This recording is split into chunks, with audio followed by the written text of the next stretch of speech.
Продолжает наш эфир выпуск новостей. В студии Сергей Михедов. Здравствуйте. Коротко о темах. Якутия отмечает День государственности. Ряд праздничных мероприятий пройдут в регионе. Третий Северный форум по устойчивому развитию сегодня стартует в Якутске. Какие темы станут основными? Укрепить здоровье через закаливание призывают саха-моржи. И чем холоднее вода, тем крепче будет иммунитет от нападок различных вирусов.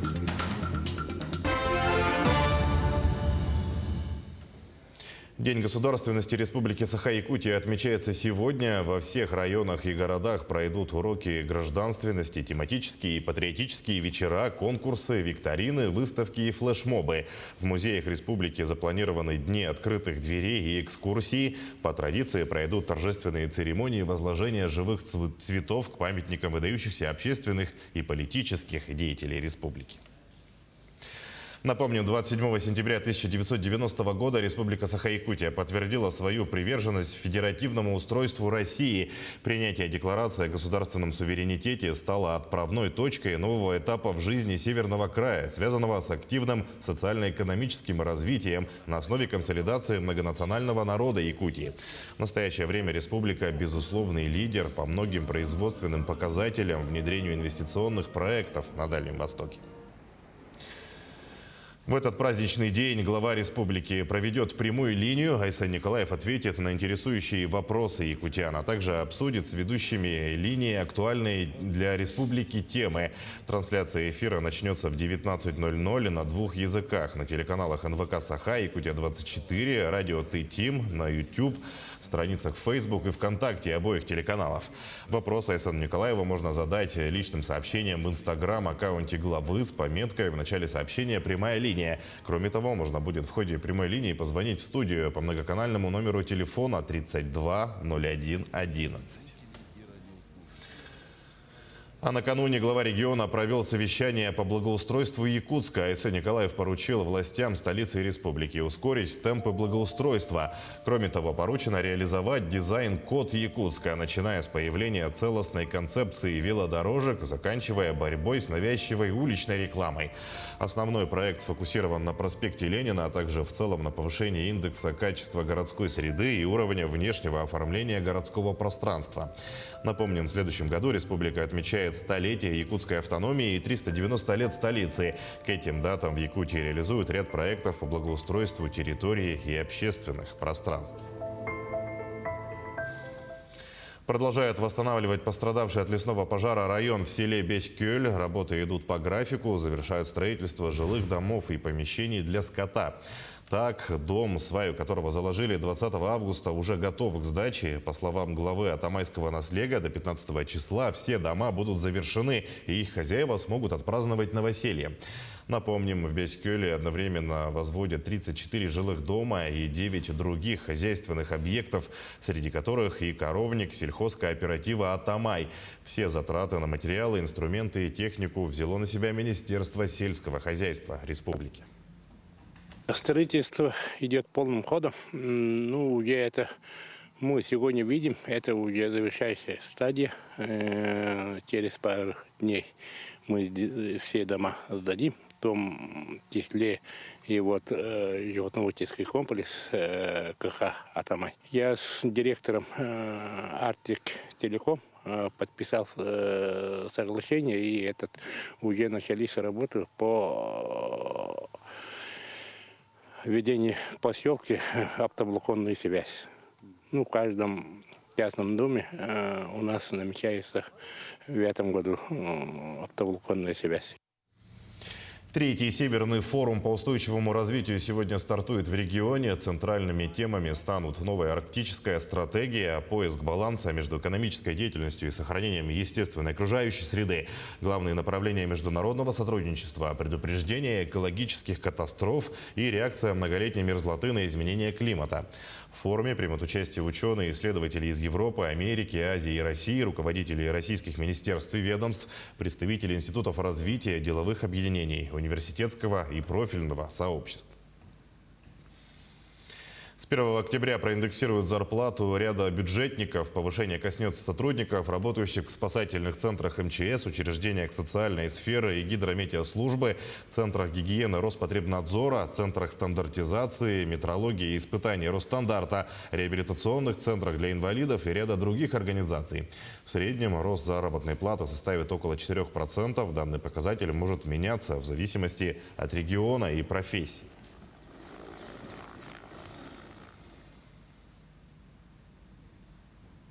Информация о переходе школ Якутска на дистанционное обучение из-за распространения коронавируса не соответствует действительности. Главный санитарный врач республики направил в адрес руководства столицы письмо. В нем говорится о превышении эпидпорога по острым респираторным инфекциям. Сообщается, что за неделю в Якутске зарегистрирован 8171 случай заболевания ОРВИ и гриппом. Эпидемический порог превышен более чем в 2,5 раза, что выше показателя предыдущей недели почти в 13 раз. Таким образом, с 25 сентября по 8 октября все школьники Якутска учатся дистанционно. Как ускорить процесс передачи информации по работоспособности оборудования и сократить время на переговоры между службами? Ответ на этот вопрос знают специалисты Центра развития производственной системы Удачнинского комбината. Продолжат тему наши коллеги. Амбалов, Глотов. Говори. Владимир Александрович, пройдемся по насосам. 15-16. 15 резерв, 16 не резерв.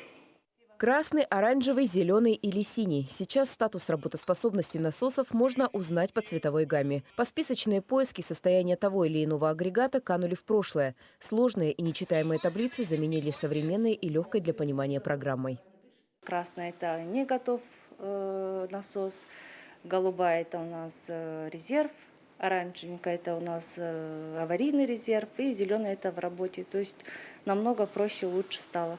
Насосы – это важное звено процесса обогащения руды. Они перекачивают ее по технологической схеме. Ранее для выявления поломки оборудования и определения статуса его работоспособности занимало почти полчаса. Все это время уходило на поиски агрегата по перечню и переговоры между службами. Сейчас оперативно собранные данные диспетчер вносит в программу. Увидеть работу оборудования может любой сотрудник в режиме онлайн 24 часа в сутки.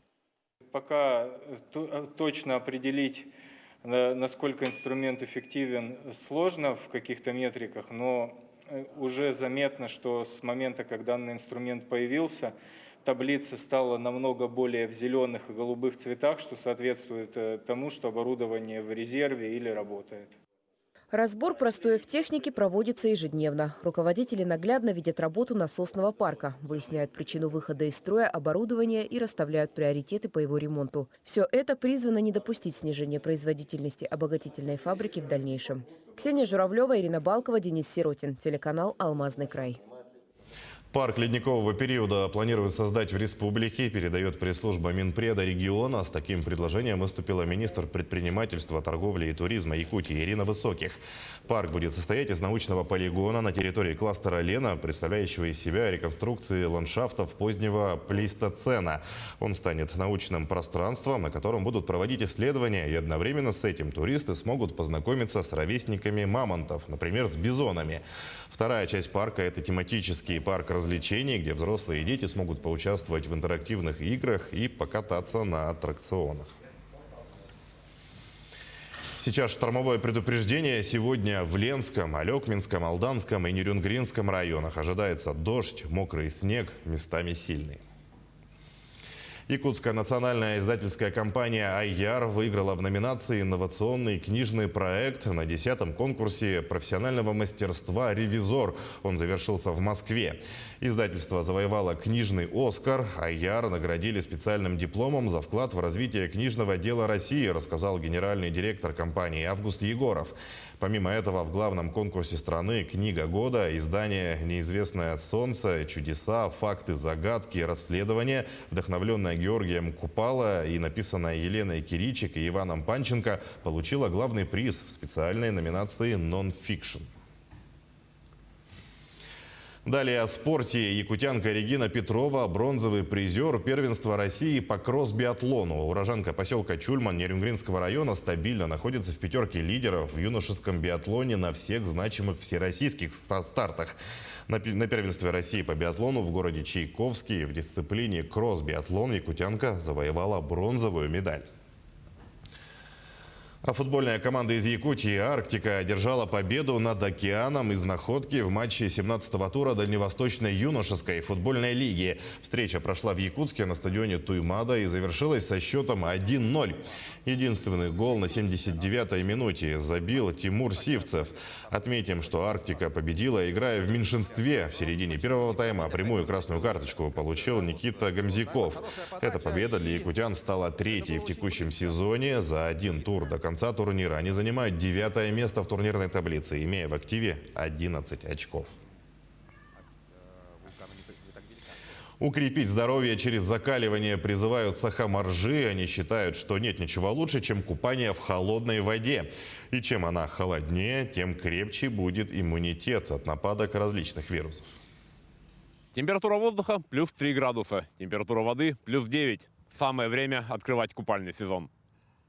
Несмотря на то, что городской пляж не работает уже почти 2 месяца, в воскресенье он открыл свои ворота для любителей купания в холодной воде из общественной организации «Сахаморжи». В честь объявленного главой республики Года здоровья любители купания в холодной воде решили устроить заплыв под девизом «Иммунитету да, коронавирусу нет». По мнению руководителя клуба Николая Сафронеева, каждый должен заботиться о собственном иммунитете, и тогда нам не будут страшны никакие вирусы. Организм начинает сам организуется в этом холодной воде и мобилизует все свои силы, и иммунитет как стопроцентный начинает работать стопроцентно. Пример есть мой, когда у меня жена переболела ковидом, я не болел. А вот участники вашей группы? Тоже многие, может быть, что-то было, но они также продолжали купаться, и очень быстро иммунитет взял на себя работу и вылечились. На самом деле купальный сезон для моржей не заканчивается никогда. Однако новичкам опытные советуют готовиться вместе с природой. Начинать купаться летом в теплой воде и продолжать регулярно заходить в воду по мере ее остывания и наступления осени. А там и зимы. Именно так 2 года назад решил заняться моржеванием и Сергей Качкарев. Ну, летом-то я всегда закаляюсь. Просто зимой начал, с октября месяца 2020 года. Потому что для иммунитета полезно. Бодрость, прилив сил, как будто кофе попил. Практически не болею, так день-два бывает так.